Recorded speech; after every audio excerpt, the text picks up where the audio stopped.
La glorification de Jésus et l'effusion de son esprit sont intimement, inséparablement liées l'une à l'autre. Si nous voulons recevoir non seulement l'Esprit de Dieu, mais l'Esprit de Christ glorifié, cet Esprit qui n'était pas encore, mais qui est à présent une réalité, c'est à Jésus glorifié que nous devons nous adresser avec foi. Nous ne devons pas nous contenter de la foi qui croit à la mort de Christ et au pardon qu'elle nous acquiert. Nous devons en outre chercher à connaître la vie nouvelle. Romains 6,4. La vie de gloire et de puissance divine que l'Esprit de Jésus, glorifié et chargé de communiquer à notre nature humaine.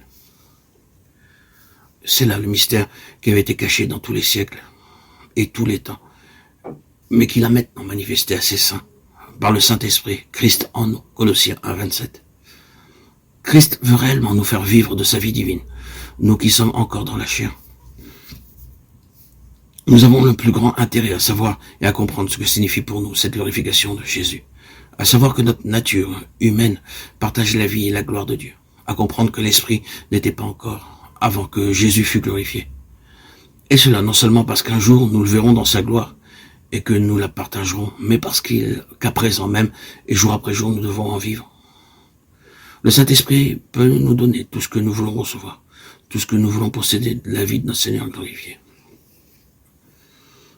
Or, Jésus disait cela de l'Esprit que devaient recevoir ceux qui croiraient en lui, car le Saint-Esprit n'était pas encore, parce que Jésus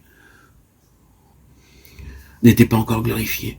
Dieu soit loué, Jésus a été glorifié. Il existe à présent l'Esprit de Jésus glorifié. Nous l'avons reçu. L'Ancien Testament ne parle que de l'unité de Dieu. Et quand il parle de l'Esprit, c'est toujours comme de l'Esprit de Dieu, de la vertu par laquelle Dieu agissait. Le Saint-Esprit n'était pas encore connu sur la terre comme une personne.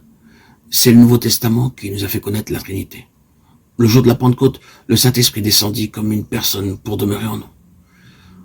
C'est là le fruit de l'œuvre de Jésus. Dieu soit loué, Jésus a été glorifié. Il existe à présent l'Esprit de Jésus glorifié. Nous l'avons reçu.